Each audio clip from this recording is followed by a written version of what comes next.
Not a moment too early, the U.S. Air Force has successfully fired off an air-launched hypersonic weapon from a B-52, marking a massive breakthrough in ongoing U.S. efforts to keep pace with Russian and Chinese hypersonic weapons testing and development. A U.S. Air Force B-52H Stratofortress successfully released an AGM-183A air-launched rapid response weapon, ARRW, off the Southern California coast May 14, demonstrating a new ability to attack air and ground targets at paradigm-changing speeds with precision.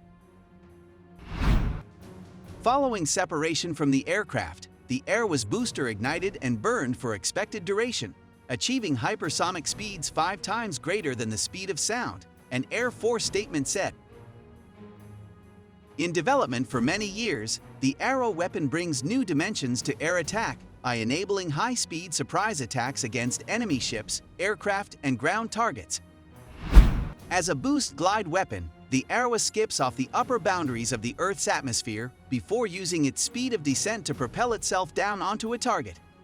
The Air Force decision to buy the weapon in 2022 suggests that the weapon is fast reaching new levels of maturity as it progresses toward operational service. This successful firing would seem to indicate that developers have managed to address certain challenges known to be central to achieving successful hypersonic flight. "The test team made sure we executed this test flawlessly," said Lieutenant Colonel Michael Junquist, 419th FLTS Commander and GPB CTF Director, said in the Air Force statement. "Our highly skilled team made history on this first air-launched hypersonic weapon. We're doing everything we can to get this game-changing weapon to the warfighter as soon as possible." Firing the ARRW might give the B-52 an unprecedented ability to soften up or even destroy enemy air defenses, therefore reducing the need to send fighter jets into hostile territory above hostile areas armed with advanced air defenses. In this respect, the ARRW could help perform functions typically thought of as being performed by a stealthy bomber or fifth-generation stealth fighters and help open up an air corridor for fighter aircraft to attack without being targeted by air defenses. Air defenses are often targeted by ship or submarine-fired Tomahawk cruise missiles, stealth bombers, or even long-range land-fired missiles. So having such attacks launched from the air at standoff ranges introduces new air war options.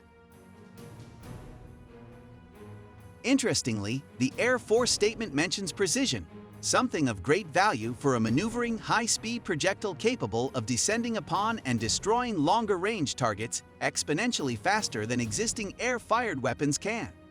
When it comes to hypersonic weapons, the Army, Air Force, and Navy are all involved in various collaborative efforts intended to expedite joint warfare possibilities. One thing of particular relevance might be the Army's effort to engineer a new class of hypersonic weapons able to hit moving targets. This development would be of great significance, as it would of course open up an entirely new sphere of attack possibilities and tactics for Air Force pilots looking to track and destroy different kinds of targets. Senior Army developers explained this as a tech insertion, meaning some kind of enhancement, upgrade, or modification to an existing hypersonic weapon is introducing the promise of greatly improved attack functionality.